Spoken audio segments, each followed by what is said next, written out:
этого слова отчуждение абхазских земель. То есть сегодня идет в стране у нас большой скандал, закулисный скандал. Мы как матери, как женщины, как уже бабушки, можно сказать, обеспокоены тем, что на наши земли обрушивается некий беспредел. Мы хотим, с одной стороны, сохранить это для наших следующих потомков, с другой стороны, мы не хотим жесткой конфронтации здесь в стране. Почему? Потому что мы прекрасно знаем, что очень многие готовы идти на самое жесткое сопротивление. Мы прекрасно знаем, что часть нашего населения, ветераны, все вооружены. Мы прекрасно знаем, к чему приводят вот такие ситуации. Мы категорически не хотели бы, чтобы в нашей стране опять что-то рушилось, чтобы наш народ опять потряс какие-то вот наши, бесконечные разборки и так далее. Мы призываем, я думаю, и вы все призываете к букве закона, мы всех призываем еще раз пересмотреть договор, российско-абхазский договор по Пицунской даче, который сегодня стоит в очереди на ратификацию в парламенте, который был отфутболен дважды между Конституционным судом и парламентом, и вопрос этот завис. В Общественной палате, выступая, президент Абхазии заявил, что посол предъявил письмо, в котором якобы открыто сказано о том, что это желание Владимира Владимировича Путина. Мы все видели это видео, и это есть и на видеосъемках, и в письменном виде. Мы в интернете все это читали. Кто не читал, мы можем вас ознакомить. Вот эта ситуация, она не дает покоя, потому что заинтересованность Владимира Владимировича Путина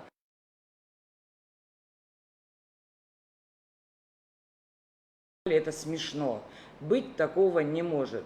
Владимир Владимирович Путин, я думаю, занят своей огромной территорией, своей огромной империей. Да и абхазский народ, мне кажется, он любит наш народ, потому что он не раз выступал, и мы видели это на экране, как он рассказывал нашу историю, как он заботился, о нашем этносе. Он говорил о том, что наш этнос нужно сохранить, и наш народ верой и правдой всегда служит стороне правды. Так ведь? Наш народ благородный, никогда нож в спину не поставит. Даже в дни блокады наш народ стоял и говорил устойчиво о том, что мы будем ближе к России, мы будем с Россией, нежели еще куда-то мы там денемся, ни в НАТО, ни в Грузию, никуда. Но на сегодняшний день вопрос земли – это очень острый вопрос. Мы, абхазы, все проросли корнями, здесь. Мы хотим, чтобы наши потомки имели землю, на которой им дальше нужно будет жить. Сегодня распределив, якобы для того, чтобы поднять экономику, но это не аргумент. Экономика поднимается, мы уже не раз говорили об этом, 80% экономики в Абхазии находится, это теневая экономика.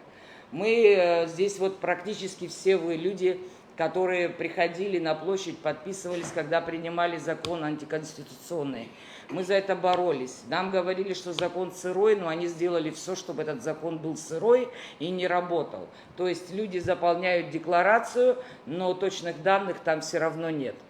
То есть народ знает то, чем обладает, а декларация, бумажка, она не знает то, чем обладает. Вот в таком кривом государстве мы живем. Я не говорю, что это сегодня началось. Но, приходя к власти, наши президенты, они, видимо, их бронзой поливают, бронзовеют. Они не слышат народ, не видят, что хотят люди. Мы, как женщины, как матери, хотим остановить этот процесс. И это последняя, наверное, попытка перед осенью, потому что на осень очень многие люди хотят собраться в Лыхнашта, высказать свои какие-то мнения. Есть люди, которых мы уже слышать и не хотим. Допустим, очень разочарованы мы, все вы, совет старейшин, что они нам преподнесли. Слава Богу, мой отец не жив и не видит этого. Что вы говорите? Аренда, да, мы готовы, и в законе это прописано, но в Конституции написано. И, пожалуйста, мы просим и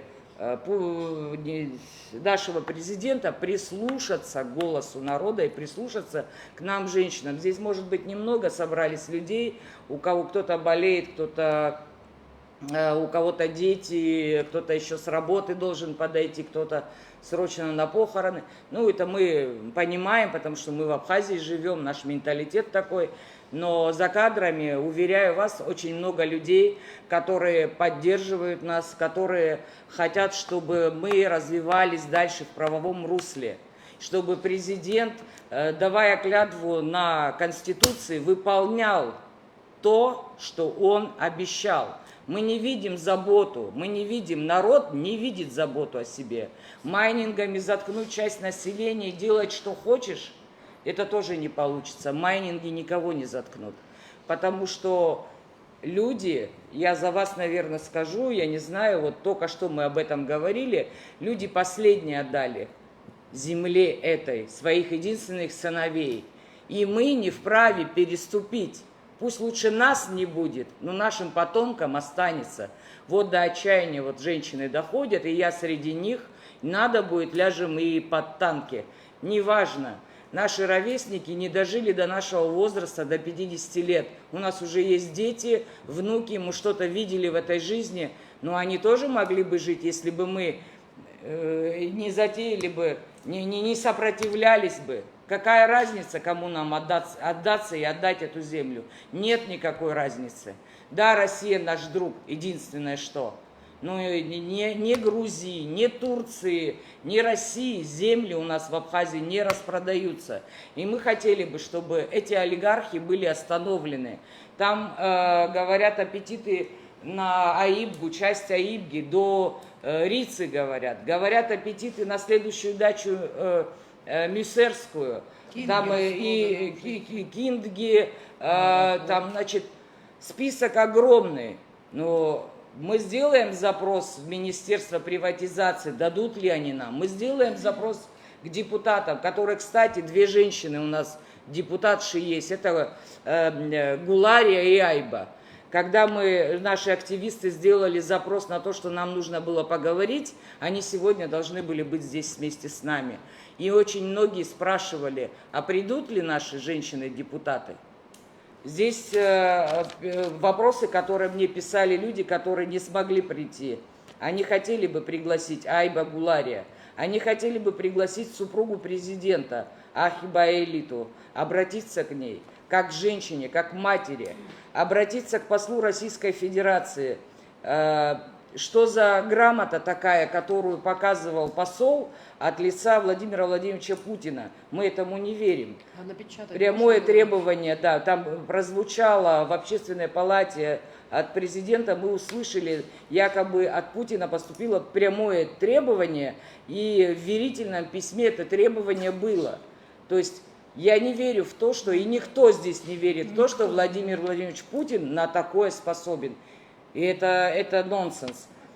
Написать письмо Путину, это 1000 подписей будет. Мы готовы обратиться к одному из самых ярких лидеров Кавказа, даже к Рамзану Кадырову.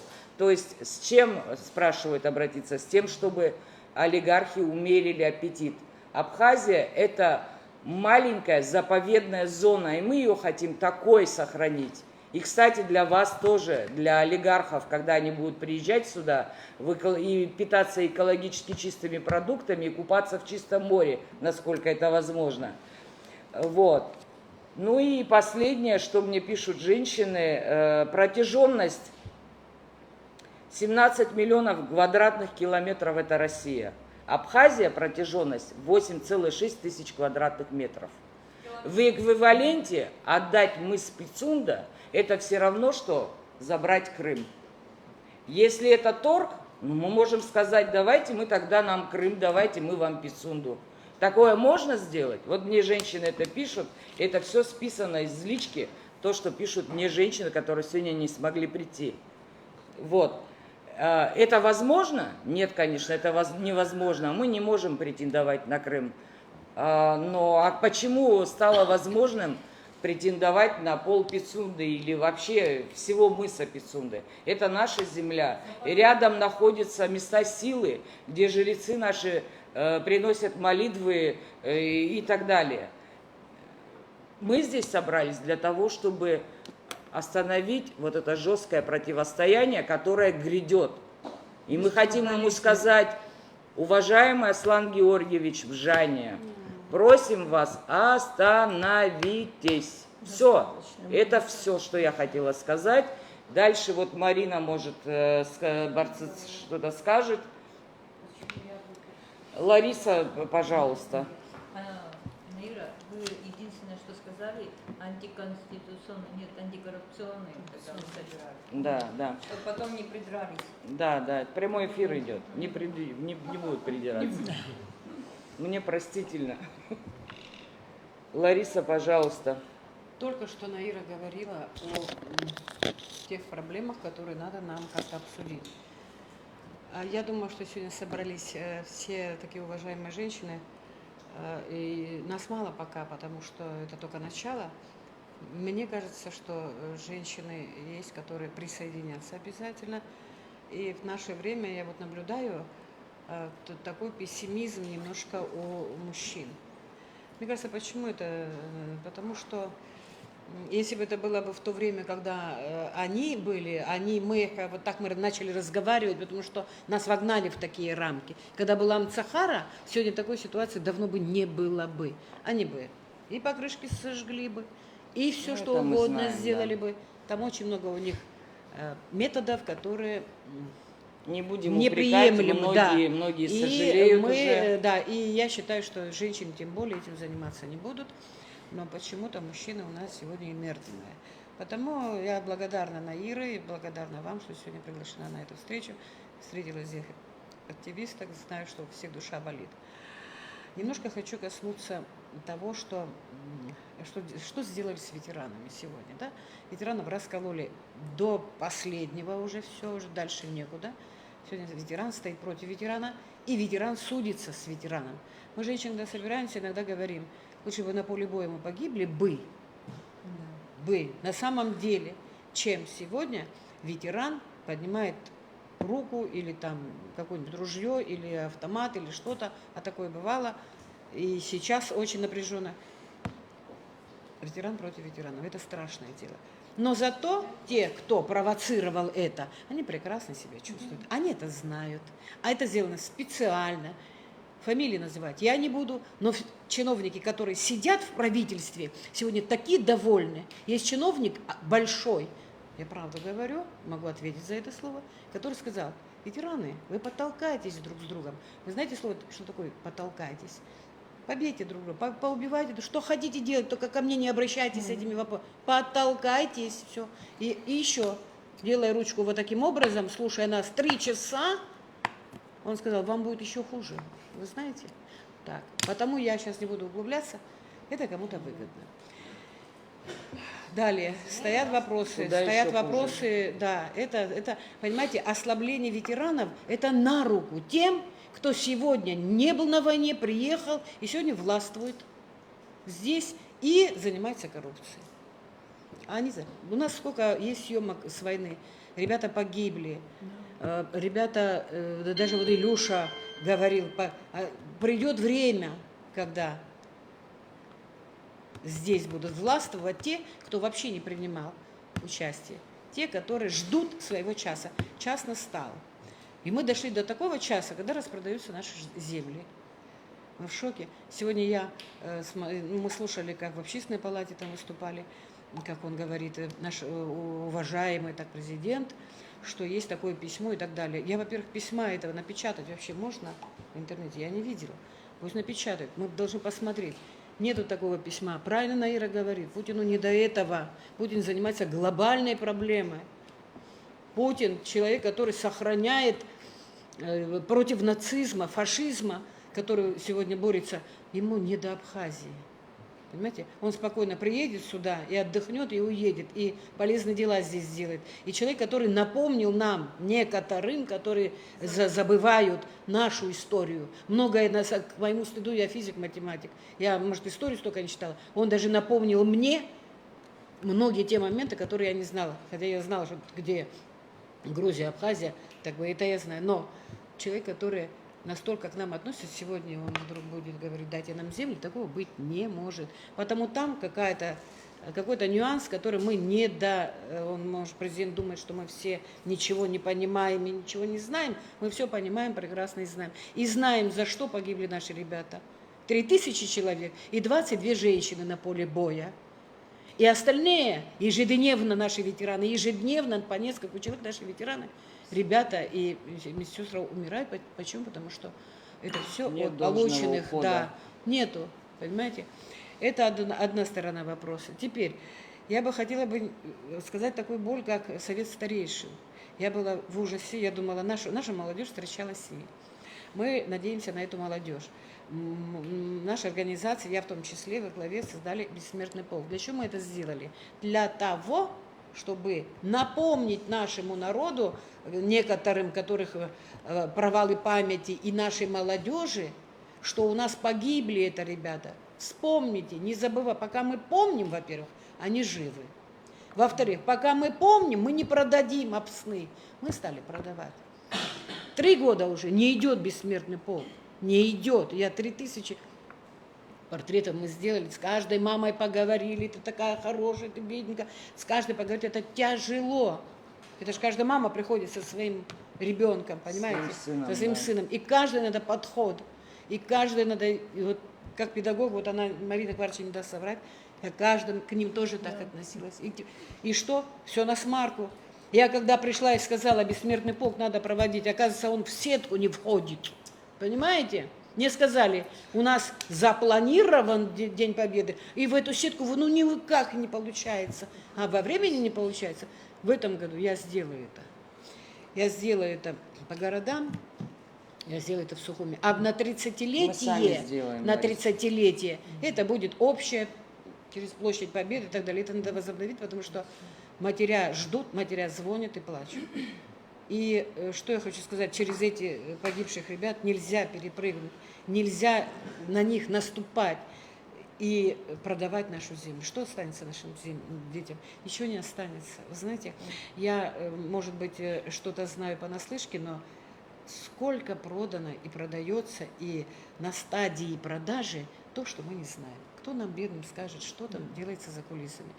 Но выступая, та власть, понятно, что-то не доделала. И все ссылаются на ту власть, что она вот не сделала. Доставьте эту власть, та уже ушла, все. Но когда вы обещали, здесь будет райский уголок, это не означает, что у нас останется клочок Сухума, и может быть, и все, и больше ничего. Гудауты, скорее всего. Да, и Гудауты.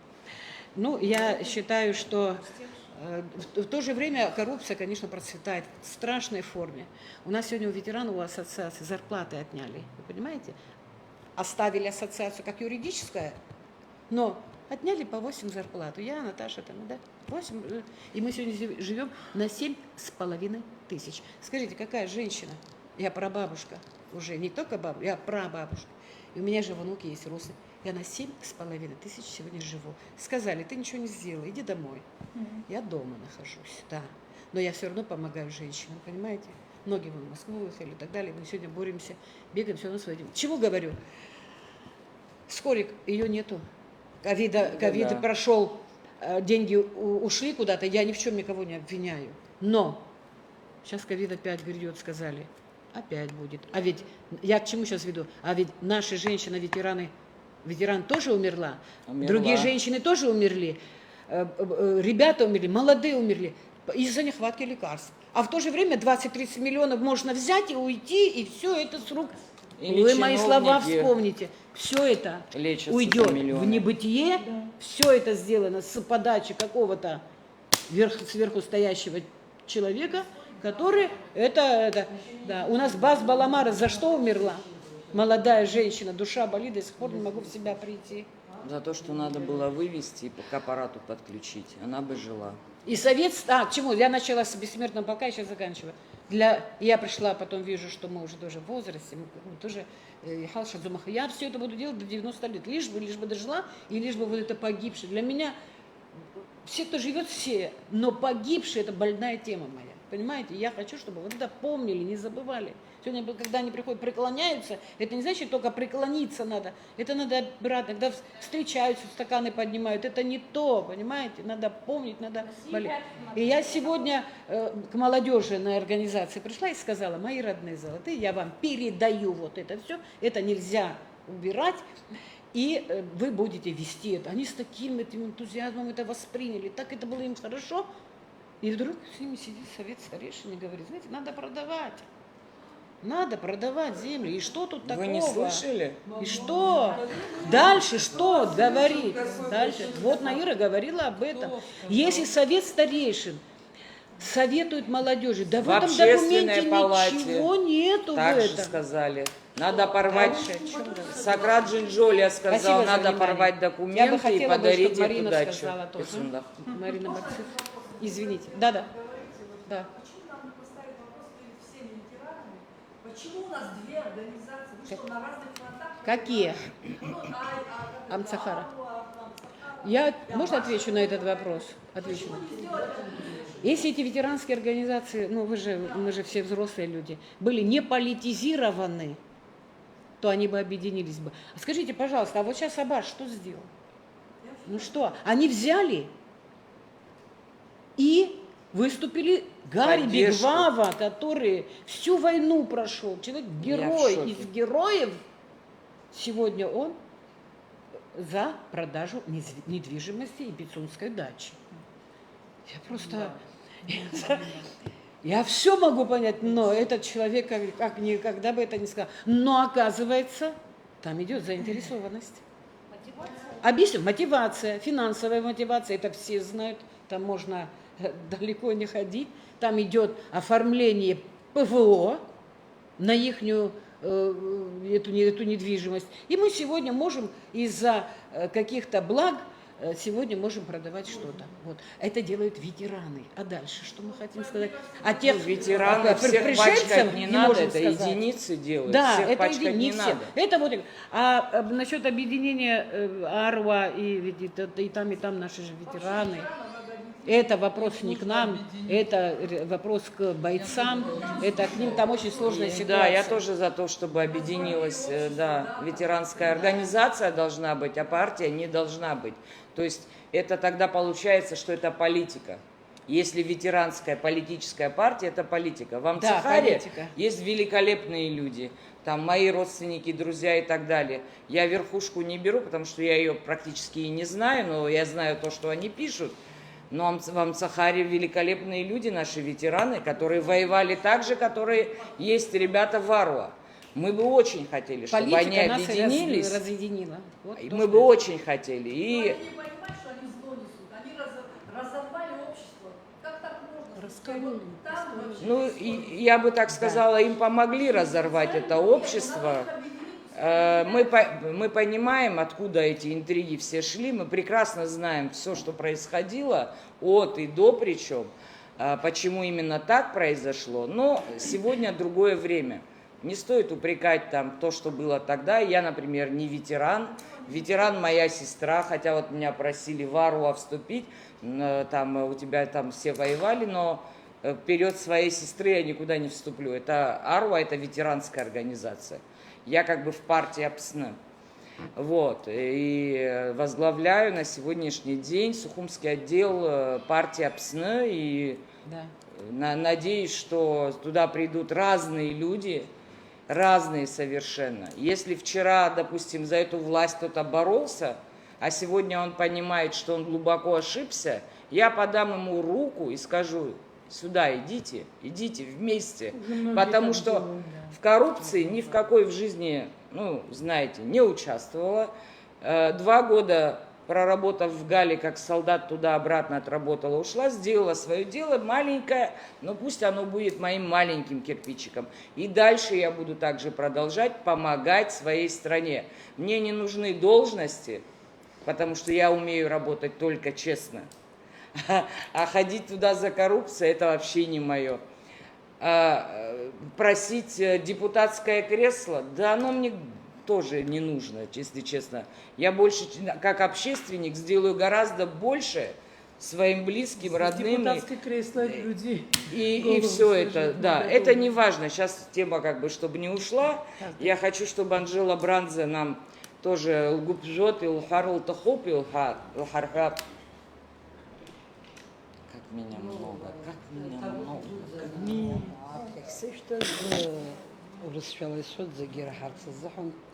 Ну что я вам я хочу сказать по этой тематике? По этой тематике хочу сказать, что предела моего возмущения, как и вашего, естественно, и всего народа, простого народа, который не имеет какую-то материальную заинтересованность, а имеет только чистый энтузиазм и патриотизм, конечно, он зашкаливает. Я вообще поражена. Вот то, что сейчас я совет старейшин сказал, да, я сегодня слушала в соцсетях, посмотрела интервью, не интервью, а давал доклад Геннадий Аламея, который четко рассказывал, очевидец, не очевидец и участник встречи с Путиным. Вот когда Владислав Григорьевич был, и вот они разговаривали, и вот где Путин в какой-то ситуации, он сказал, я вот слышал у вас, вы не хотите там продавать недвижимость там, или еще что-то такие вот вопрос недвижимости, продажи и купли. Я была просто восхищена, и он говорит, я не помню четко, говорит, я сказал слово негодяй, говорит, но я знал, что я подразумевал. Я сказал, знаете, говорит, да, зачем вы слышали, я здесь тот, который категорически против продажи. И я, говорит, а почему, в чем причина, спрашивает. Я, говорит, сказал, говорит, вы понимаете, говорит, ваши негодяи перейдут сюда и купят здесь недвижимость. И встретят здесь негодяев 10 раз больше негодяев, чем ваши. И мы, говорит, потеряем все. Свою идентичность, свою народность, свой язык, свою культуру и все остальное. И он говорит, я это сказал. Меня никто не поймал, никто не убил, и никто не упрекнул в том, что я выразил свое мнение. Я увидел человека, он, наоборот, выслушав нас, он был очень доволен тому, что мы говорим. И когда по Аибге он сказал, почему вот такие вещи не говорят? Рауль Джумкович Хаджимба не публиковал это и не выставлял как его какие-то заслуги. Когда вопрос стал об Аибге, вот это Аламия сегодня рассказывает, когда встал вопрос об Аибге, он четко объяснил ему, что вот такие люди хотят вот эту границу. Он вызвал своих краснодарских, тех людей, которые хотят эту какую-то границу передвинуть куда-то, и сказал, вы что делаете? Вы, говорит, хотите, говорит, мы приняли Абхазию в тех границах, в каких она была указана. И еще тему поднял Геннадий Аламея, чему я благодарна, и давно его не слышала. Я тоже считаю, что есть какие-то их ошибки в том, что вообще все это происходит. Но не все мы не безгрешны, как говорится. Имя Владислава пусть не трогают. Вы понимаете, вот женщины, мы вот здесь сидим, знаете, я росла на примерах. Да, у нас была идеология, мы люди Советского Союза и всего остального. Но я помимо этого росла на рассказах своих бабушек, дедушек не было, она погибли во время войны, моей мамы, у которой тоже тяжелую жизнь прошла, истории из абхазской жизни, из нашей истории. Какие люди были, как себя вели, о чем говорили, которые не понаслышке Аллам и Сапату, абхазские наши законы соблюдали. И вы понимаете, это нужно. У тебя должен быть пример. А лучше, чем Владислава, больше, чем Владислав, кто может быть? И он сказал, пусть никто не разговаривает. Когда говорят, нам 30 лет плохо, мне становится смешно. Почему вы время до 2008 года вы считаете? Почему 30 лет? Я себя свободной и независимой чувствовала именно вот в этот период. Вы понимаете, вот именно вот этот промежуток, когда было тяжело, когда нам нечего было есть, но мы работали на своих землях, в огородах. Никто не бросал свои земли, что-то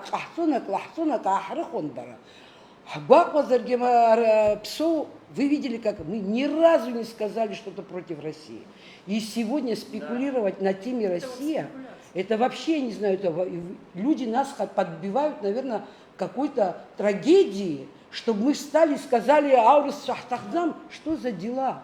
Вообще, почему такую тему вообще поднимается? Почему она поднимается? Я не понимаю, зачем она нужна, кому она на руку, на кого играют. Я не хочу никого обвинять. Я не верю, да, я не верю этой власти, я не верю этому президенту. Не потому, что какие-то у меня к нему есть... Господи, я никого здесь не знаю. Я живу со всеми одной жизнью, как живет весь мой народ. Я просто не верю, потому что человек, который шел под эгидой «Придет справедливость, будет законность», первый отказывается, идет против закона. Почему до сих пор не раскрыто дело об его отравлении? Почему? Как что значит простил? Тогда почему меня Аслан Георгиевич никак не простит за то, что я какой-то аноним, хотя я не аноним? Но вот вы мне скажите, почему? Так нельзя. Справедливость должна начинаться с самого себя. Мы все не безгрешны. Я не могу сказать, что я ангел во плоти. Нет, этого не бывает. Не должно быть продажи государства. Я не хожу ни на праздник День Победы, я не хожу на возложение, потому что я не могу смотреть на парад лицемерия. Это неправда. Я не хочу, мне обидно, что наши пацаны здесь похоронены. Я благодарю своих родителей, что они меня послушали и не похоронили, не предали земле моего брата. Здесь он там, да, там плохо, там никого нету, никто не живет, но он на своей земле. Пусть там все зарастет лесом, но он будет на своей земле, и он чисто стоит, и никто не будет лицемерно ему кланяться.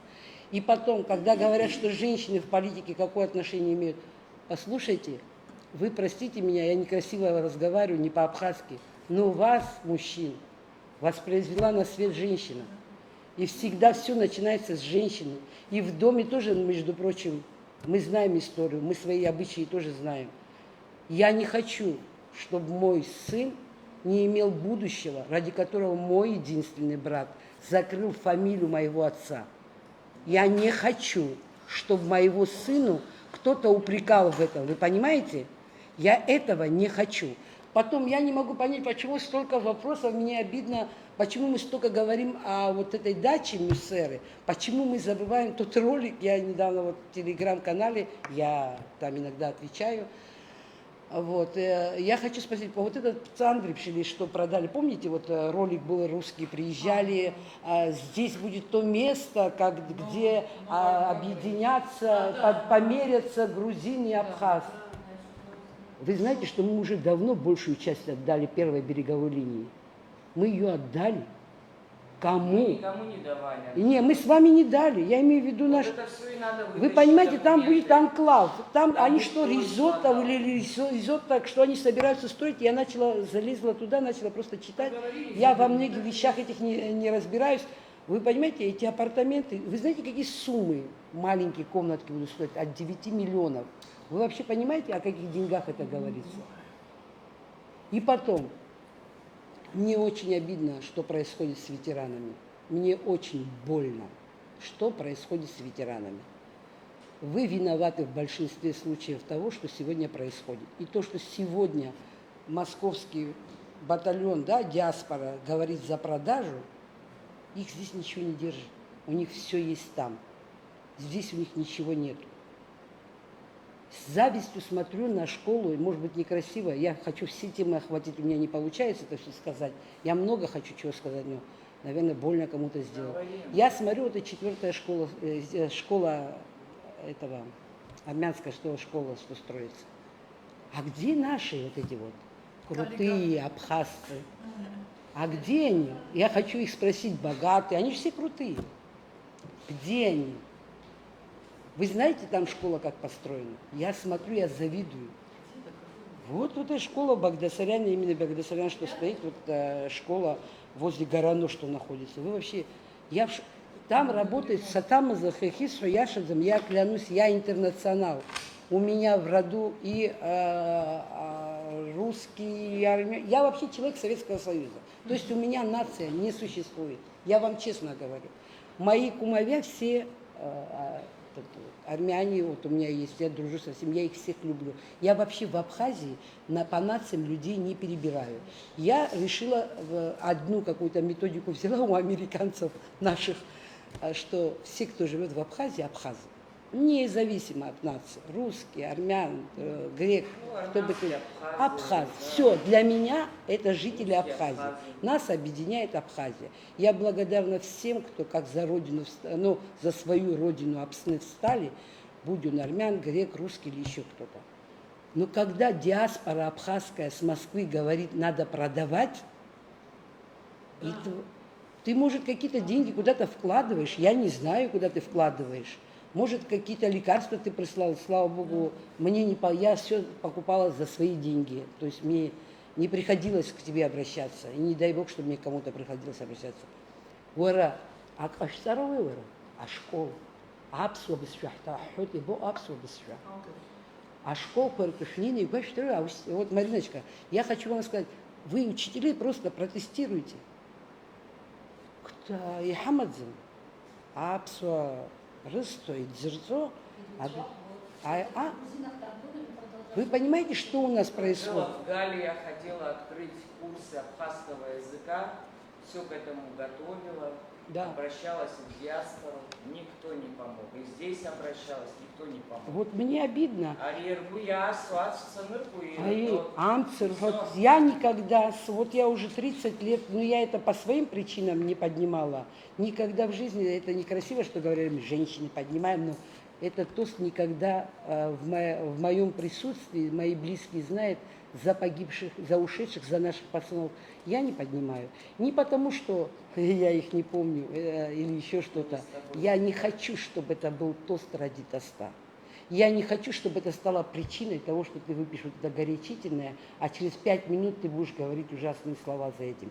Поэтому я это не поднимаю. И я не говорю, что я этим лучше. Я еще хочу сказать последнее.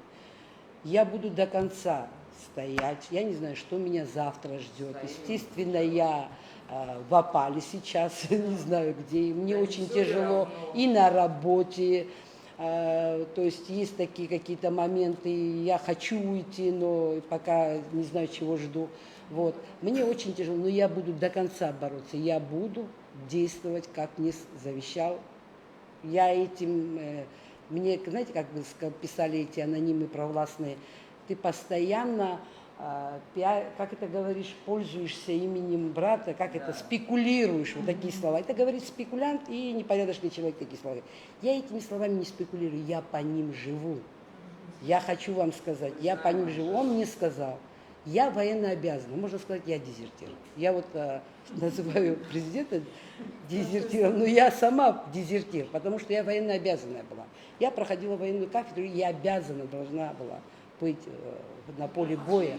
Но мой брат, мой брат, так получилось, что он единственный из семьи, он сказал, я должен знать, что дома рядом с мамой и младшей сестрой кто-то есть.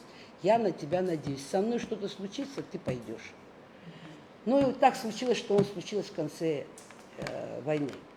Но я его дело буду продолжать.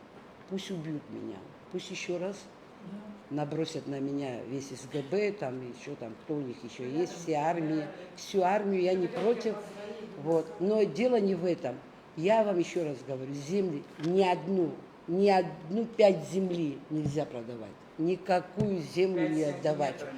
5 сантиметров не отдадим. Пусть нас убьют, пусть нас уничтожат, потом, пожалуйста, их такой Арсад, если у них такая... Сегодня такая проблема стоит во всем мире, и даже смешно, если на Руси нас кто-то услышит, нам, когда сегодня идет вопрос стоит, быть или не быть миру. Мы стоим на преддверии ядерной войны. Вы вообще понимаете, как это глобально? Я вот здесь вот у нас работает в такси парень, который потомственный военный. Не хочу его, может, он не хочет, чтобы я его имя, фамилия называла. Вы знаете, он мог быть вершителем истории вообще России. Он в таких вещах участвовал. Вот такого героя мы имеем, и никто о нем не знает. Он простым таксистом работает. Он инвалид войны, его брат герой Абхазии. Не буду его имя называть. Он сегодня разочарован во всем том, что происходит. И его отец тоже был военный и возглавлял гражданскую оборону в свое время. И была ситуация, когда расчеты велись, что будет с Абхазией, И если маленькая бомба упадет в районе Сочи и в районе Батуми, что здесь будет происходить? Он говорил, что есть где бомбоубежище. Слушайте, где бомбоубежище, в каком оно состоянии, наш президент знает. Наши военные об этом знают. Почему у нас нет армии? Почему у нас нет армии? Почему у нас нет всего этого, слушайте? Вы понимаете, мы сегодня в преддверии ядерной войны стоим, и смешно, что мы сегодня рассуждаем об вопросе решая рубары, я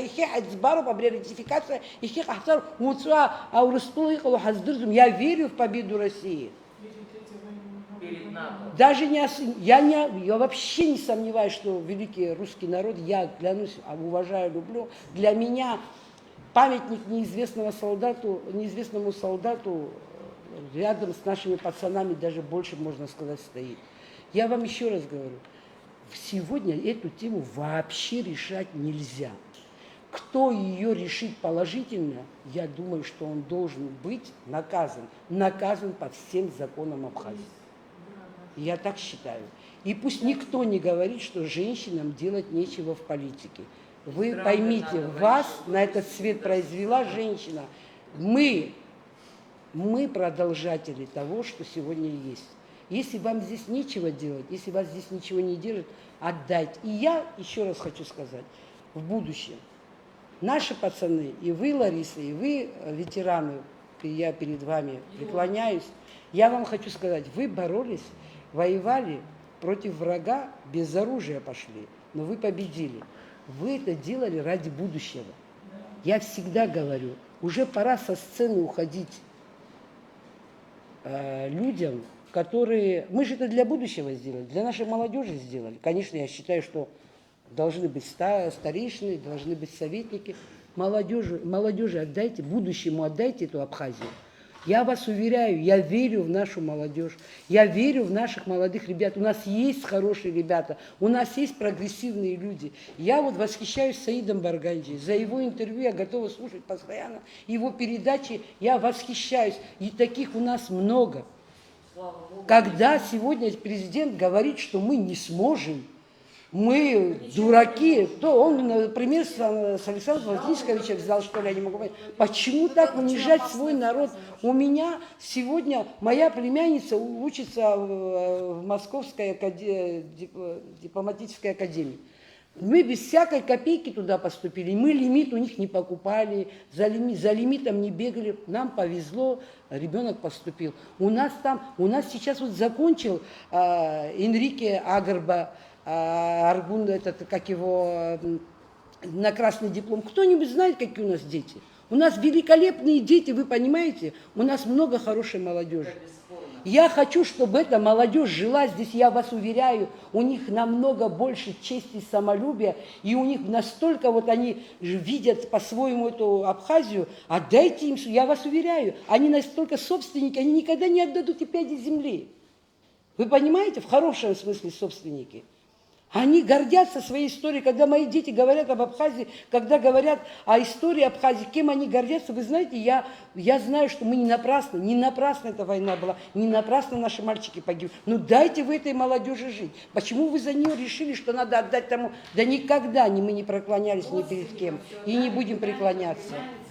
Я вообще считаю, женщину, если вот это произойдет, я уже жалею, я уже знаю, что частично это произошло, этот Андрей, что муку серую раздали, люди мы за муку такие гектары земли отдали. Это вообще просто смешно.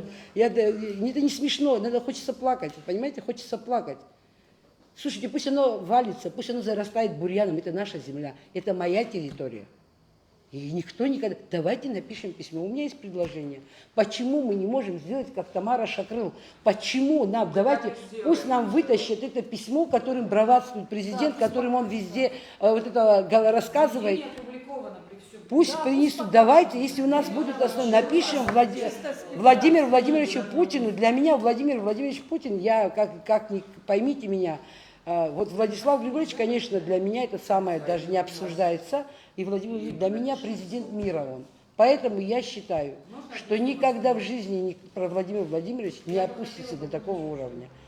Давайте напишем письмо. Я вот предлагаю. Можно я что-то скажу? Предложение вот такое сделаю. Вот вы, Данжела только что сказал, что надо обратиться к Путину, Владимиру Владимировичу, и знать, что за письмо и так далее. Мне кажется, изначально до того, чтобы дойти до такого уровня, нам легче сделать так.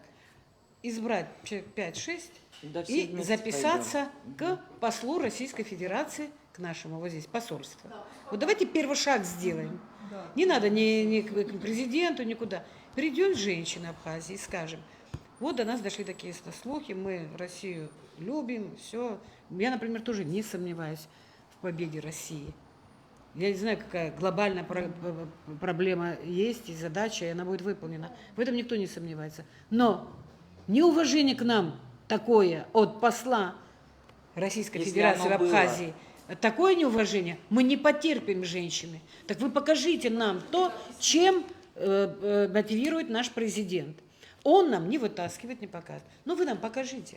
Просто почитаем. А потом обсудим, когда мы посмотрим, мы видим, мы можем с ним же, значит, с послом это обсудить. А потом уже мы на общественность это вынесем. Вот прямо сегодня возьмите, напишите, сколько человек пойдут. Это можно записаться на этого в силах. Да, И вот, не откладывая, прямо к нему. Это первый шаг, который мы можем сделать. Это будет толчок какой-то. Письмо Путину мы тоже организуем. А если вдруг на самом деле есть такое письмо, когда мы убедимся, что оно есть, мы его прочитали, уже потом мы можем уже общественное письмо писать Владимиру Владимировичу Путину прямо на почту с подписями, там сколько надо. Женщины Абхазии обязательно это подпишут. И я уверена, что мы получим адекватный, умный ответ. Может быть, мы так и решим эту проблему. А то они видят там московские батальоны, что мы все сидим и киваем головой. В общественной палате, когда мы сидим, и рядом с президентом женщины, когда сидят и кланяются, да, так тоже нельзя. Надо ответить вот так, как мы сейчас ответили. Ну, надо было вопросы задать. А вот вы пришли, дайте, покажите этот документ и так далее. То есть как-то надо... Ну, нельзя всегда кланяться перед каждым правителем. Нельзя. Понимаете? Илона Джинджоли, дайте слово. Наша ветеран Илона Джинджоли, а тут микрофончик туда поставьте. Что я могу сказать? Сегодня вы все прекрасно понимаете, что жизнь очень сильно и круто меняется, и идет такая глобализация. И вот абхазы, да, и наша Абхазия в этом месте, в это время сегодня это такой маленький, вот такой вот, я не знаю, песчинка, которая решает сегодня практически свою судьбу. Так она и никогда не переставала этот вопрос для себя решать, потому что понятно, что выиграть войну одно дело, удержать этот мир и развиваться стабильно, как хотелось бы нам всем, это другое дело. Сегодня все прекрасно понимаем, на это очень много причин, внутренних, внешних и так далее, не будем заходить настолько глубоко, но и что я хочу сказать, вот мне было мало-помалу 18 лет, когда началась война, и практически ребенок, и для меня Родина всегда была это все. То есть я вообще ни один день не смыслю себя без нее абсолютно. И то есть и все послевоенное время, как я находилась на территории нашей Абхазии, так я ее и не покидала. Не покидала и жила вот такой вот после военной, да, такой трудной, нелегкой, практически мы выживали. Мы все побывали, как и многие из вас, и в блокаде, и есть нечего было, это вроде война закончилась, а мы продолжали жить в таких условиях. Сегодня очень легко сказать, а где вы были тогда? А где я была сейчас? Да. Говорю, мы жили и выживали. Все процессы, которые шли внутри страны, мы ощущали по-другому. Да, мы выживали. Сегодня, слава Богу, мирное время над головой, да. Мы сегодня можем думать о каком-то будущем дальше, но сегодня мы опять, то есть нас признали, пошла жизнь вперед. Теперь, значит, наша маленькая Абхазия, которую можно сегодня в течение дня по всей, от границы до границы несколько раз проехаться, да, меня очень сильно волнуют проблемы продажи земель. И мне совершенно, я могу четко сказать, все равно, кто находится в правлении, какая политическая сила, какая политическая партия. Меня всегда волновал только один вопрос, это вопрос моего народа и этноса, и моего государства, сохранение суверенитета и независимости. Сегодня есть у нас Конституция, это гарант наш, да, где все прописано, что земля в Абхазии не продается. Для меня это весомый аргумент, и нарушение этого, я считаю, что это крайне невозможно. Все. Для меня это... Во время войны же у вас было как? Вы так считали. Закончится война, у нас есть закон Апсуара. Правильно? Конечно. Апсуара. Больше нам ничего не... Нам, говорит, даже придумывать законы не надо. Конечно, вот так говорили ребята. абсолютно У верно. нас действительно не надо было придумывать законы. И если у нас в Конституции прописал наш первый президент, наш Абхагюлов Владислав Григорьевич, слушайте, это уже не игрушки, когда начинают говорить о Владиславе Григорьевиче. Вы знаете, что с его именем погибали ребята, Да. с его именем к нам ехали люди. Вы понимаете, не надо говорить, И потом сегодня, может быть, для кого-то будет странно, что я была ориентирована политически совершенно по-другому, но для меня, человека, который прежде всего не ставит интересы там, личные выше всех остальных, для меня очень важно, почему я здесь, почему я всегда слушаю абсолютно всех людей, потому что прежде всего это народ Абхазии. Илона, И мы знаем, для что ты меня важно, справедливая женщина. для меня очень Да. важно знать чаяние каждого человека, Да. чтобы понять, что внутри и что видеть для, как какие-то строить прогнозы или планы, потому что без этого понятия, то, что внутри, на самом деле у каждого, не поймешь, как на самом деле будет развиваться событие, потому что это очень много зависит от нашего внутреннего мира. Вот. Может быть, многим не хватает образованности какой-то. Я не знаю, в чем тут дело. Может быть, люди устали от такой какой-то жизни, от вот этой политической внутренней борьбы. Я не знаю, что с людьми происходит, но для меня главное в человеке это не то, что образование один, тут плюс духовное должно быть составляющее. Это прежде всего. Мне кажется, что человек, который земля и народ, он вообще неотделим. Если мы говорим о земле, то мы как народ, тем более Апсуара, она идет из земли. Если это мы воедино цело должны с ним чувствовать свою боль, и то, как не понимаю я просто не могу понять, как можно это все превращать в какую-то коммерцию, так и игра вот этих для меня это непонятно. Это вот нужно сегодня, откинуть в сторону. сегодня в такое сложное время, почему об этом, когда идет такая вот глобальная такой передел мира, очень важно сохранить себя вот именно вот в этих границах. Извините, дальше посмотрим, что будет дальше. Жизнь же не стоит на месте. И по поводу Российской Федерации, это единственный наш гарант безопасности. Я, например, не сомневаюсь в стратегическом партнере ни на 1 грамм, потому что если бы он нас хотел бы уничтожить, он это сделал бы в 2008 году. Он нас признал, и я уверена, что он будет любому чаянию народа, то есть никакого сопротивления со стороны Российской Федерации просто не будет. Я хотела, это мое мнение. Я хочу спросить, где какой-то разум должен же быть, когда говорят о том, что якобы посол сказал о каком-то финансовом решении, ущемлении. Вы вообще, мне кажется, Это угроза это называется, вообще вы что это? понимаете, Это шантаж? Мы читали Вы знаете, письмо что посла до этого, Да. там ничего такого Вы не понимаете, было. что о каких финансах говорится? Это надо вообще? так Мне не бояться, интересно. Анжела. И Пенсию мы получаем, потому что все знают почему. Мы же не получаем пенсию после 64 лет родившихся, 64 года родившиеся женщины не получаются, да?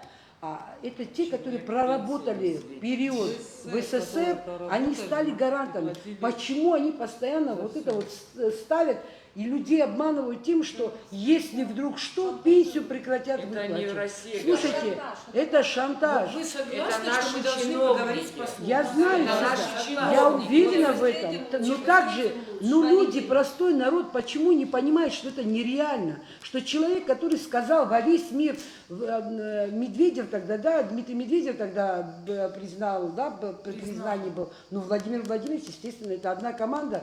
Когда Россия встала против всех, перед всеми одна и сказала, я признаю.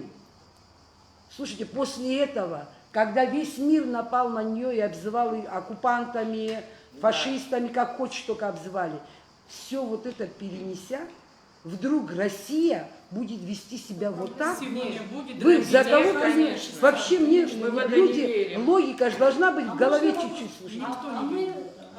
Вы не думаете, что вообще, я, например, знаю такие прецеденты, когда у нас высшие чуть ли не лица предлагали там что-то, не хотите госдачу, спрашивают, за что вы? А он же не просил. Сами предлагаем, чтобы же сохранить, может быть, за собой власть. А Крымского курятник Ну, пустят. вот то, что мы, все, о чем мы говорим, все написано в законе, в главном законе, на котором называется Конституция. У нас есть гарант Конституции, который перед народом, перед Богом, перед нами всеми положил 212 страниц, положил руку и поклялся. Вот это главный гарант Конституции. На первой странице понятно, что он вчера выступал, я увидела вчера или позавчера, что специальное высшее образование, не обязательно все президенты должны иметь специальное высшее юридическое образование. Но, извините меня, там по 3 строчки каждый параграф. Там вообще, сколько... На первой странице. Я не говорю про президента, где написано, что он гарант целостности территории республики. Ну, в середине, там в центре написано. Слово, ну хорошо, ты не понимаешь, что слова там специфические, юридические. Написано отчуждение, да? Абхазия целостна, неприкосновенность земли Абхазии, да? Территория республики Абхазия целостна, неприкосновенно, неотчуждаема. И когда хорошо твои юристы не так что-то написали, вот ты встречаешь вот это слово неотчуждаемо именно вот в такой форме ты. Масса форм есть, мы понимаем, да? Как? Ну, там все написано же, все ясно.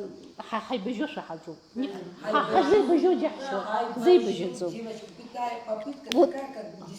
Мы понимаем, мы на самом деле понимаем, что государство дорогое удовольствие, что на самом деле она стоит и крови, и пота, да, сколько крови пролито не только нашим поколением, до нас сколько лет, и после. Если государство было бы это такой подарок легкий, 200, не 200 было бы государств в мире, каждый народ 3000, 4000 было бы государств. Ну, есть у нас такая роскошь, мы пошли на это, на содержание этого государства. Мы все время говорим, давайте менять Конституцию, редактировать. Ну, кстати, мой парламент, к сожалению, где я была, мы поломали все эти заборы, уже 33 человека соберутся, 27, там, большинство, да, решит, что надо менять Конституцию, мы меняем. А мы реализовали саму Конституцию. Вот даже слово «республика», мы сказали 3 ветви власти, мы понимаем, президент может ошибаться. Кстати, при предыдущем президенте был принят закон об офшорных зонах. Офшор тоже бывает, да, но мы в таком виде приняли, что там уже все, что хочешь делать. Хочешь, порт, хочешь. То есть в эти офшорные зоны президент не может, не то, что каждый из нас, или там министр не может ноги ступить президента туда. Это государство в государстве, рядом с границами, в Галлии и так далее. То есть это тоже, мы тоже писали письма, были недовольны. То есть я к чему все это говорю? Не бывает, чтобы человек не ошибался, да? Ну, ошибся. Есть институт, президентский институт, ошибся. Но у нас еще 2 ветви власти. Да, мы все время говорим, судебная вся гнила, они должны же, вот это сдержек и противовесов, они должны контролировать друг друга. Но тут все совсем уж срослось. То есть у нас очень катастрофическое, серьезное положение вообще с этими ветвями власти, с этим контролем. Понятно, во все времена власти это какое, ну, все равно в какой-то степени это зло. Народ должен давить, всегда должно быть давление снизу. Но тут случилась у нас проблема серьезная, что все эти 3 ветви, по большому счету, и хорошо, оставим эти 3 ветви, которые судебная, она ни при чем. Наконец-то у нас конфликты уже были. хорошо, президент так сказал, парламент не согласен и так далее. У нас есть Конституционный суд. Вот вы сказали, что в данном случае, они сказали, что вы не по форме, ваши претензии мы не увидели. Просто вообще у меня есть, мы добивались Конституционного суда, до этого был Верховный суд. Все эти конфликты как? Я хочу спросить, сколько лет существует Конституционный суд, сколько мы тратим на него ежемесячно? Я знаю про зарплаты, да? Один ученый в Абхазии за год не получает сколько за месяц член. Я знаю очень много, немного, но, по-моему, в основном чаще всего мы слышим от Конституционного суда, я не имею в виду именно данный документ, наверное, там есть претензии, но мы все время слышим, что, то есть, моя хата с краю, то есть мы конституционно, когда происходит в Абхазии какой-то конфликт между ветвями власти, чаще всего мы слышим, по крайней мере, вот мы не знаем дело, но мы слышим, что Конституционный суд, их дело сторона, там бы не так оформили, сколько они дел разобрали, сколько, были конфликты у нас, были, сколько они разобрали, сколько они разрешили, хочу узнать, и во сколько обходится эта роскошь. Понятно, что мы не все реализовали вот в этом, вот по поводу вот этого Конституционного суда. И вот я согласна с вами, что, видимо, сейчас идет лавина. Это вопрос национальной безопасности. Наш совбез такими вещами, наверное, не будет интересоваться, но идет лавина везде. То есть у нас даже доктрину надо уже разрабатывать, что делать с землей. То есть, как бы сказали, в Конституции написано, земля, то есть основа жизнедеятельности ее граждан. Вот, то есть без земли ничего не будет. За землю погибали. Должна быть, идет лавина. Это, если посмотреть, а мы не знаем общей картины, если посмотреть картину, и с этими офшорными зонами, и с этими вот этими, и дальше госдачи стоят, и форели, в общем, огромные территории частные. Такое ощущение, что мы хотим вот прямо уехать на другую планету, улететь, все продают все. А это называется в виде дома, уже даже не называют, что там кол забит, уже просто говорят, земля продается на берегу моря, вот такие объявления. То есть я к чему говорю? На самом деле мы вот в какой-то вот ситуации сейчас, к какой-то черте подошли, что мы должны уже говорить, наложить просто вето на этот вопрос, на тему земли, остановить этот процесс. Раз уже конфликты, и потому что мы не знаем, сколько еще документов готово. Я уже не говорю про прецедентное, про осознание. Слушайте, если первые лица все продают, и Тамара потом все время говорила, это земля, как вы тоже сказали, это земля и не родившихся тоже. Конечно. Не только тех, кто там... А мы знаем, что сейчас переговоры идут из диаспоры, которые, допустим, даже в Турции, вот если, чтобы они тоже так поддержали. Вы как бы сказали, всегда нужно найти каждому человеку больное место, подход, как купить, как бы сказали, мотивацию или что-то. Поэтому мы все смогли, мы и дальше все сможем. Просто самое страшное, что вот сегодня уже второй раз здесь звучит, и все время последнее, что я хочу сказать, в абхазском обществе враг это не сделает, нам постоянно внушают, вы не можете. Владислав свою книгу так закончил. Это самое страшное, самое опасное, когда нам внушают. Кто нам внушает? Вот просто хочу уже в виде юмора рассказать. На похоронах есть такой пример, да? Распорядитель мужчина, женщина подходит, обычно, когда оплакивают у гроба, она кричит, и с исхазом. Старик говорит, дадушна связки хазцауайвут. Люди, которые не верили в нашу победу во время войны, не верили в то, что мы в блокаду выживем. Люди, не верившие, говорили, вот так показывали Владиславу, то есть хай высыт, он думает, что нас кто-то признает. Люди, не верившие в признание, не верившие в свободную независимую страну, мы дали в руки рулить, мы дали это им, а теперь сидим, возмущаемся, что они делают. Давайте дадим, как вы сказали, молодежь прекрасная, мы их знаем, и вы знаете какие. То есть давайте уступим дорогу тем, как этот старик сказал, уступим дорогу тем, кто верит. Вот кто не верит, он приведет нас в лучшем случае в автономию, а в худшем вообще просто будет Кисловодск, не армянский, не абазинский, не русский, не абхазский. Будет вот такая Адлер в Абхазии. Все у нас будет, все можно. Вы знаете, она сказала такую вещь. Анжела говорит о старейшинах, говорит. Я говорю, Уля, что мы будем делать? Кругом бегом барабар, а брат шабар. Анжела от Вицербар, Спахзамова там.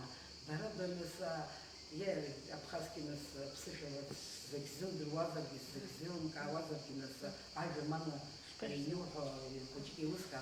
Их говорит, как ведь старик будет по-абхазски? Я думаю, а еще как ты знаешь, алыгы.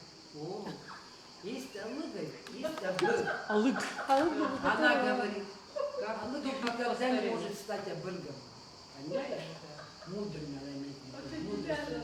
Она говорит, поэтому зависит от Он и в молодости был, Я он никого не хочу оскорбить, я никого не оскорбляю, я просто говорю, наверное, действительно надо, сегодня Алла мне сказала, ни Налахнашта, ни Мапашта, мы просто так людей не запускали. Иханауа, Инаришто, Зихан Яриш. Мы сегодня всех, кого говорили, никогда не войдет сюда, все зажгли. Я не против, не все могут воевать, не все могут такую душку иметь. Марина, ты прекрасно знаешь, не все не могут, имеют такую силу мужчин. Я уважаю того мужчину, который говорит, я боюсь воевать, чем того, который врет этой темой. Да. Эту тему не трогайте. Я эту тему не хочу, чтобы трогали. Мы выполнили свой долг, наши мальчики выполнили. Марина, вы выполнили свой долг. Лариса, спасибо, вы выполнили свой долг. Но теперь наш долг, тех, которые не смог стрелять и не смог этого сделать, и тех, которые остался, и я за то, чтобы наши московские ребята вернулись, нам нужны умы, но для того, чтобы, не для того, чтобы это распродать, а для того, чтобы они, которые позволили, они же сегодня короли на этой земле, пусть они живут. Эту землю на тарелочке с голубой каемочкой. И сегодня вот нищенский образ жизни ведут даже ветераны. Согласны вести дальше, бедные ветераны, и я согласна терпеть, это, лишь бы не продавали. Нет, не согласна для того, чтобы жить в Абхазии.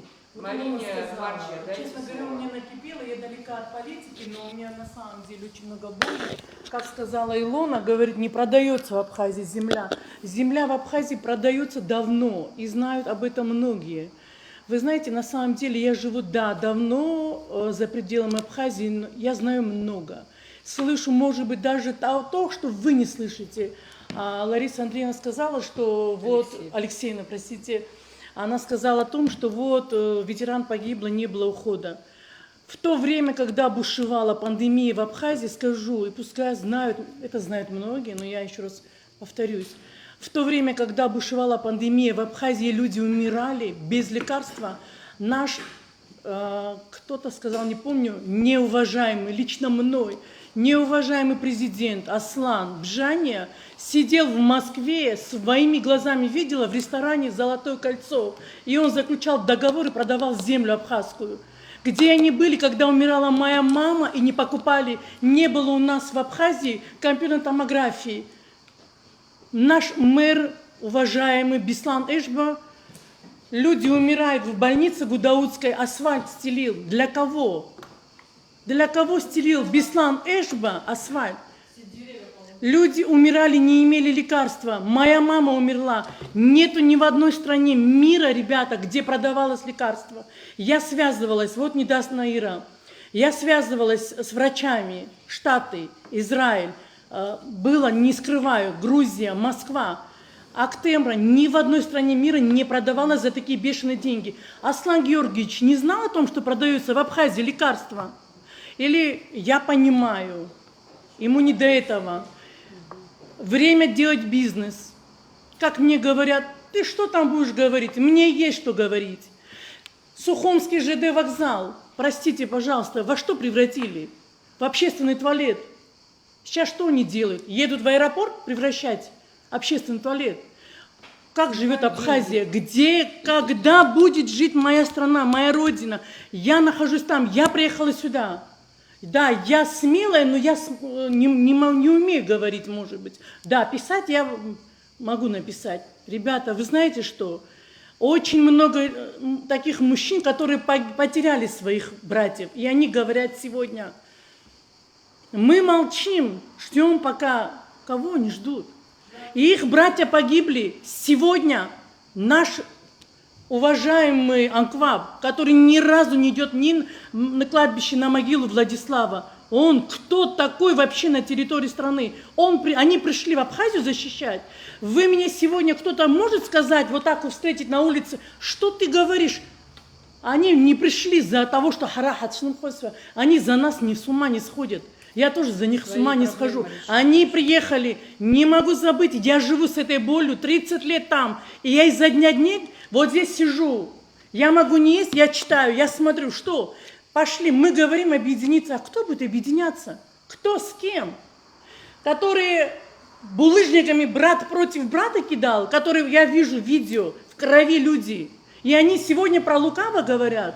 Кто погиб наш герой Абхазии, Валерайба? Кто знает, как у него продвигаются дела? Как продвигается? Кто-нибудь раскрыл убийство это? Кто-нибудь вспоминает? Мы чем занимаемся? Павел Арзенбак, Арзенбак. Все они виноваты. Что? Наш президент говорит, будем делиться суверенитетом. Мы хотим как-нибудь, эти люди сохранили. Мы хотим Абхазию, чтобы сохранить, а он делится с кем? С кем мы должны делиться, я не могу понять. Кто они такие, что они пришли и будут делиться нашей землей? Я лично, я готова сегодня, вот никуда не уезжая, надо пойду на войну, надо куда. Я за свою родину готова встать. Я буду как мужчина рядом со всем. Как это так? Сегодня он говорит, продаем то, продаем. Сегодня в Гаграх сколько бизнесменов, которые имеют свои личные отели? Вы не знаете? Я могу назвать лично. Я готова встретиться даже со Сланом Георгиевичем. Я лично в глазу ему... Нет, я вообще говорю образно. Надо будет, я покажу.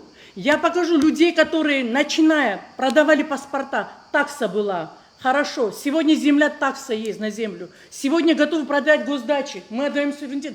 Давайте подарим России. Сегодня, который Путин нас признал, и сегодня они хотят дробить нашу землю.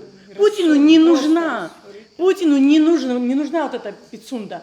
Это нужно нашим чиновникам, которые хотят сделать там на верхушке. Почему? Потому что их будущее, они не связывают свое будущее с Абхазией, их будущее там, в Москве.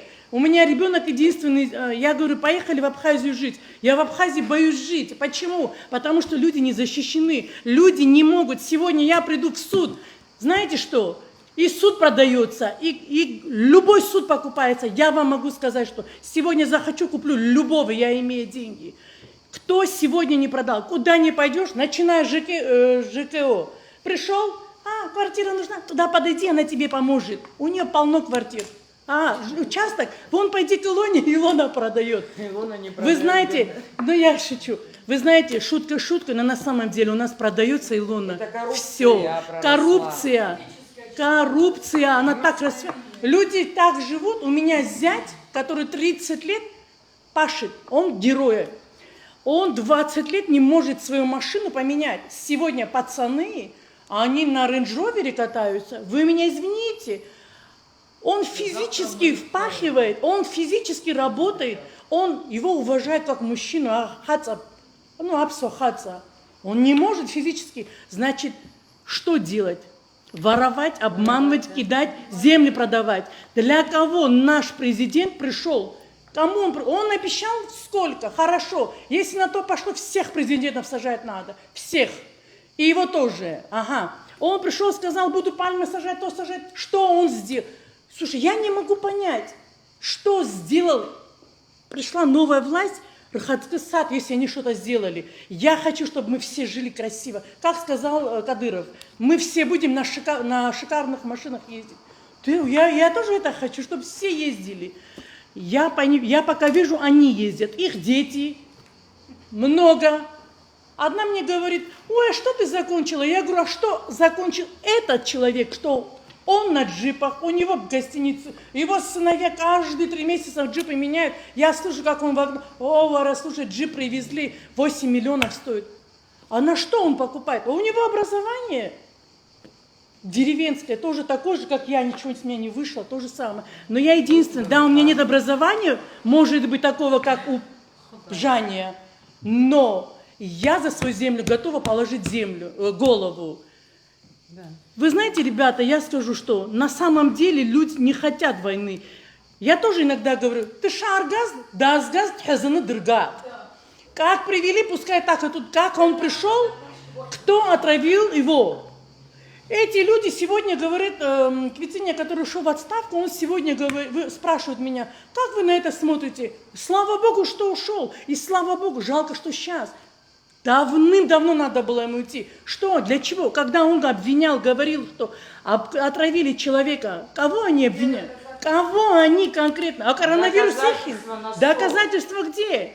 А эти анонимы, которые у нас есть, анонимы 3, эти, да, знаю. я скажу красиво, бродяги, которые Сария Чамагуа, Олеся Маланка и Эка Лассурия, бродяги, которые со мной лично будут иметь дело, пока я еще живая, а сегодня хочу еще сказать спасибо огромное Ахра Авицба, Ухацкы, ты мужик, ты красавчик. Ни один человек, даже президент, я с ума схожу. Он говорит, наши ребята, а что, Аслан Георгиевич, слабо сказать, Ахравицба, ты красавчик, Апсуахаца, пошел, поднимаешь Абхазию, Ахица, что и ходит? Изя твоим шо, закую.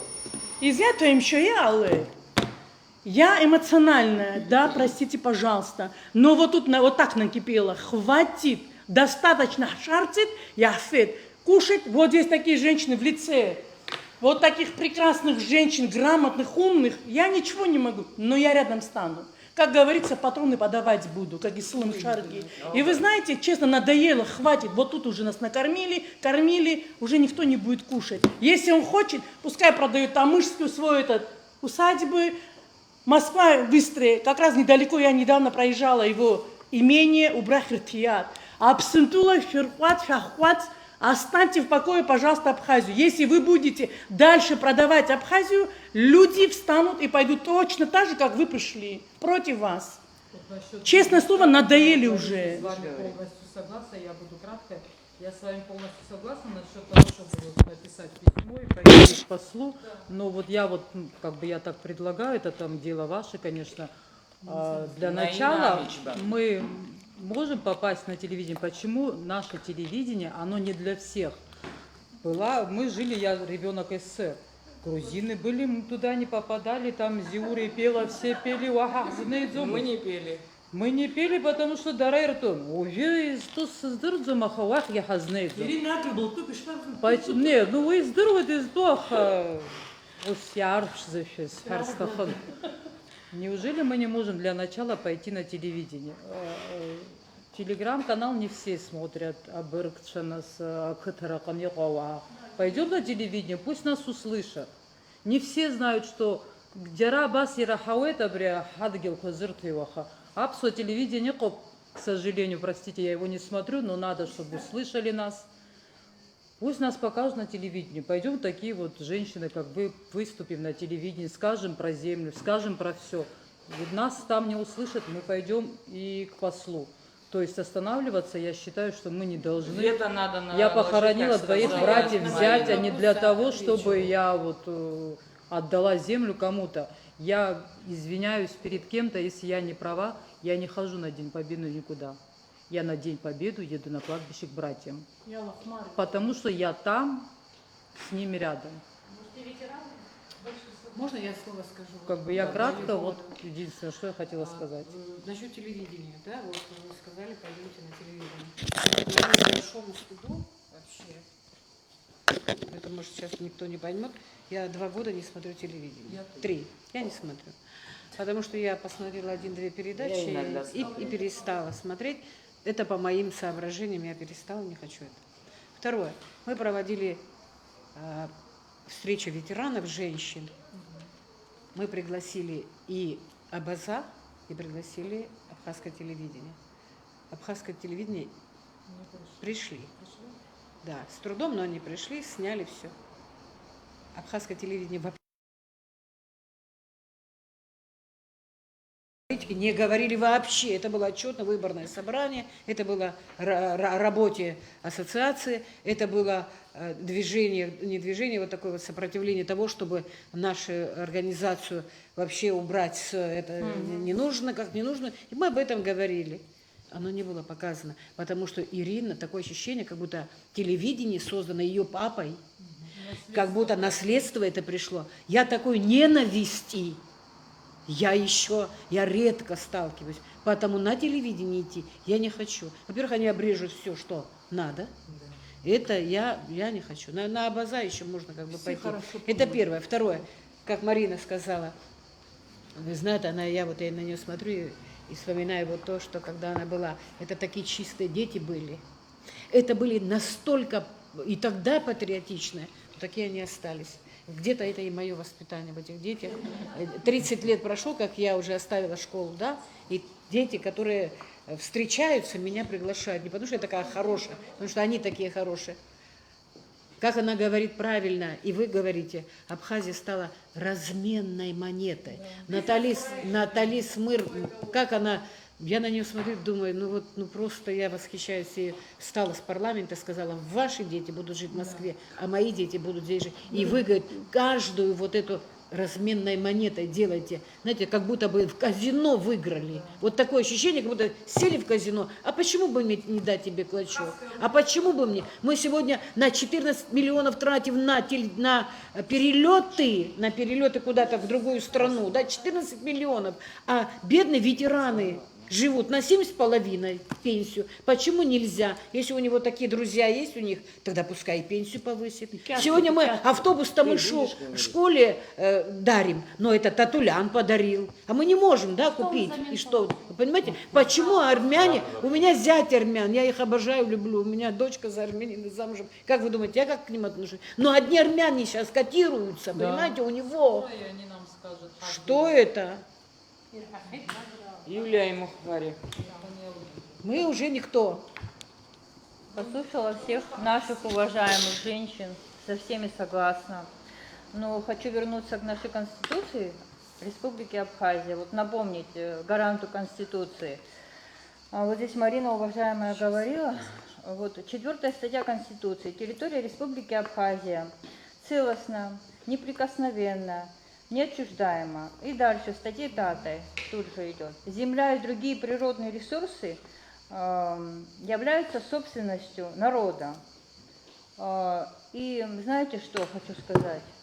Вот здесь все вскрыты наши проблемы, сейчас очень остро стоящие, но уже то, что, как я полагаю, грядут очередные выборы, это наша национальная забава наступать на грабли, выбирать очередного, можно сказать, недопрезидента.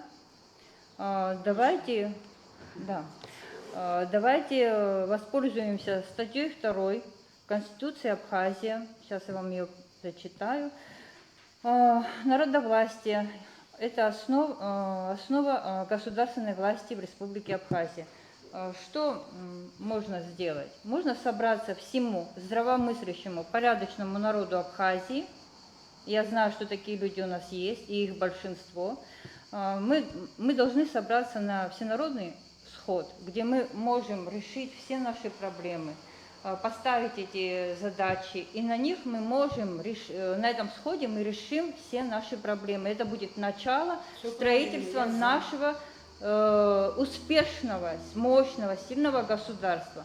Это один момент. Второй момент, то, что наш президент Абхазии грозится лишить нас, Абхазии, народа Абхазии, всех благ, которые дает нам сейчас Россия, он сеет русофобские настроения. По-другому я это не воспринимаю. Он ссылается на какое-то эфемерное письмо. Если бы оно было бы в природе, существовало, это бы письмо бы вот на каждом лбу, у каждого человека бы уже давно висело. Его нет.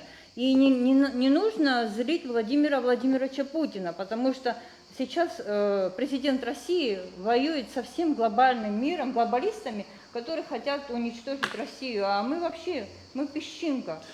Давайте напишем письмо Владимиру Владимировичу Путину. Все наши... Что мы ему скажем? Успокойте нашего президента? Нет, пускай он скажет. Пусть вызовите, поговорите. Да, Зачем ему Пицунская, да? Он скажет, что у вас плохие юристы, Да. которые Зачем не умеют еще? читать документы и защищать. Да, когда на сходе мы решим вопрос власти, но не в самой власти, а в системе власти, мы делимитируем вот систему власти всю. И тогда мы на сходе можем решить тот вопрос всех земель, которые были проданы, отчуждены за все 30 послевоенных лет. Вернем все вот эти земли Абхазии.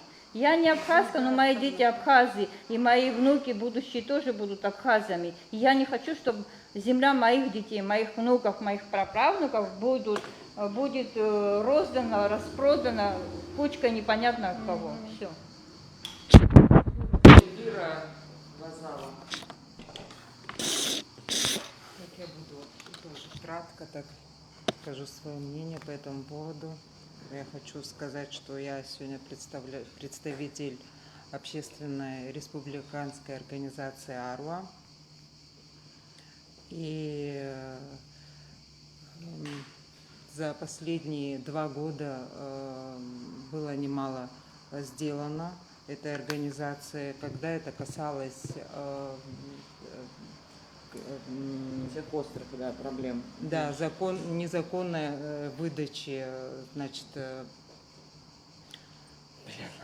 Не нервничай, да, говори. незаконной выдачи гражданства гражданам Грузии, которые живут на территории Абхазии. Потом, когда это касалось, представители приезжали с иконы. Представители Да. партии, да. и военкор Грузии приезжал в Абхазию, они посещали Абхазию свободно. Есть люди, которые с ними сталкивались лицом к лицу администрации города. Да. И вот этой ситуацией Аруа занималась, и мы активно им помогали. Да, потом в результате Эльвира, да. помощник президента был вынужден уйти в отставку. Так, и последнее, что я хочу сказать, что наши отцы не дали, они сохранили нам нашу родину, и мы должны для своих детей сохранить родину, и чтобы они нам не сказали потом. Когда что- мы встретимся, да. они скажут, И наши «Ну, отцы, же вы что так?» нам скажут, что с вами случилось, почему вы не смогли. И наши дети тоже, потому что если мы сегодня не сможем этого сделать, это будет чревато. Ну, не сможем, слова не существует, мы все сможем. Цело, Если пару мы не слов сможем. скажешь? Без же они выиграли войну, так что без него тоже дальше сможем. Да. Еще что-то хочешь добавить? Фактически, в общем-то, вы все уже сказали, да, озвучили. Я просто хочу вернуться к духовной части. Вот недавно смотрела чеченец, да, или, по-моему, доброволец говорит, абхазский народ, говорит, малый, но за ним стоит большой дух, да. Я вот помню, Владислав Григорьевич, когда война началась, вот так получилось, что мы были рядом, видели, да. То есть весь мир был против нас. Никто не сомневался, что мы победим. Никто не боялся, никакого уныния не было. По крайней мере, тех, кого я видела. И что нам сегодня говорит лидер, фактически лидер нации, да, он говорит, я халшадзом, давайте мы отдадимся там кому-то. То есть вы понимаете, что это подавление воли к жизни. Воля народа. Да, именно к жизни. То есть мы становимся безоружными. То есть мы не можем противостоять этому. То есть ты еще даже с тобой не договариваешься, лидер тебя объявляет, харей халшу, мы такие маленькие, мы никто. Ора, мы тогда вообще были никто. Против нас. Огромная Россия была. Ельцин был против нас. Весь Запад был против нас. И что? Один человек не сомневался, что мы победим. Дело не в... Да, дух. Вот этот дух не будем предавать, потому что я верю, что есть Аншат Хамов, и что у нас народ духовный. И этот дух всегда с нами. Мы должны немножко его вспоминать хотя бы. Рылоку травец, оттуда с того света смотрит, не поймут Абарти из уст дал. Да. В общем, извините, эмоционально, но я хотела просто, вот Марина об этом уже сказала, мне было очень приятно, что ты это вспомнила. Нельзя, если ты глава, вот ты возглавляешь страну, да, ты не должен нам внушать уныние. Ты наоборот должен нам поднимать дух, слушай. Какая разница, количество или там, главное качество. Будьте качественными, вот и все. Надо качеством брать, да. Да. Ну, мы будем завершать. Вот. Мы уже отдельно вынесем решение, какие действия мы будем предпринимать. Ну, вот предложение есть вето на продажу недвижимости. Это предложение будет выставлено в парламенте. Я надеюсь, что в парламенте есть пронародные депутаты. Сейчас вот отчуждение земель и вот этих продажи недвижимости вроде бы... Да, отчуждение тоже вето наложить на отчуждение абхазских земель. Мы, да, встречу с послом мы спланируем, и письмо Путину обязательно мы напишем. После И следующую встречу мы организуем через несколько дней, ну, как уже вы скажете. Офис Аруа нам и партия АПСН, это их офис, нам предоставят, тут представитель есть, кто когда хочет, и я думаю, на этом вопрос не закроется, мы будем продолжать, мы будем использовать все рычаги давления, спектр у нас обширный, там вот женщины перечислили, что нам надо и когда нам надо. Хотелось бы встретиться с депутатами парламента. Вот об этом хотела сказать. С кем с можно? женщинами, депутатами парламента. Они мамы. Я думаю, будущее их тоже волнует. Как бы там ни было, в каком бы лагере ни был, где-то здесь, вот как сказала Циала, должно ёкать. Есть вещи, за которыми есть резкое табу. Вот вы там коррупцией занимаетесь, на многое глаза закрыли многие, ну я там в том числе, хотя бы закон для этого продвигали, который просырял. Но сегодня, вот на такой стадии, когда мы находимся, когда наши женщины еще могут что-то остановить и решить, а прямым текстом остановить мы можем то самое противостояние кровопролития. Здесь есть представители разных лагерей. Мы друг друга прекрасно поняли и прекрасно понимаем. Поэтому прошу всех женщин активных, давайте все вместе встанем и сделаем вот эту страну такой, как мечтали наши ребята, которые погибли 30 лет назад. Давайте не посрамим хотя бы это и оставим своим детям вот эту землю от границ Псол до Ингур в целости и сохранности. За Ингуром еще 2 села, кстати, наши. Все это нужно сохранить. Аппетиты олигархи должны все-таки умерить. И еще я бы хотела бы так по-дружески, по-русски сказать, не стоит олигархам здесь это делать, потому что если мы не остановим, наши дети это остановят. Потому что если вы сегодня вложитесь и купите здесь за миллиардные суммы, вас, естественно, чиновники будут обманывать, без этого не бывает. Если вы сюда будете вкладывать огромные деньги, вас обманывают. Не вкладывайте огромные деньги. Земля в Абхазии не продается, в Конституции это сказано. И любой, кто нарушит Конституцию, того ждет участь, сами знаете какая. Вот чтобы у нас не было в стране вот таких вот переворотов, кровопролитий, бойни и так далее, я просто боюсь даже эти слова произносить. Женщины и с той, и с этой стороны, выходите из домов, давайте садиться, общаться. Я не на митинг никого не зову. Давайте общаться, давайте обращаться к президенту, давайте обращаться, надо будет и к российскому президенту, давайте решать наши проблемы. Вот это все, что мы хотели сказать. Дальше мы вот...